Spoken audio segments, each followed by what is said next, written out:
Hammani bitta savol qiynadi.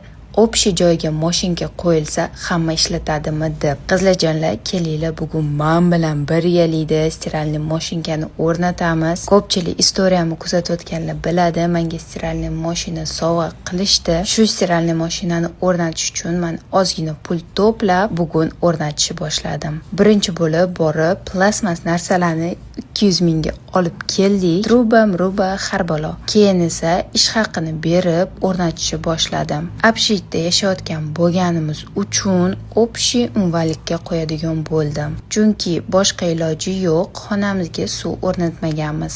Общий bo'lgani bilan har bitta odam o'zini narsasini o'zi ishlatadi. Moshinga o'rnatildi, endi uдлинитель olib kelib olib o'zim ishlataman. Mendan boshqa hech kim ishlata olmaydi. Mashinani kunduzi soat 1 da boshlab, kech payt soat 5-6 da tugatdik va mana birinchi ishlayotgan kuni. Men juda ham xursandman. Bola bilan juda ham kerakli narsa bo'ldi. Prosmotr uchun hammaga rahmat.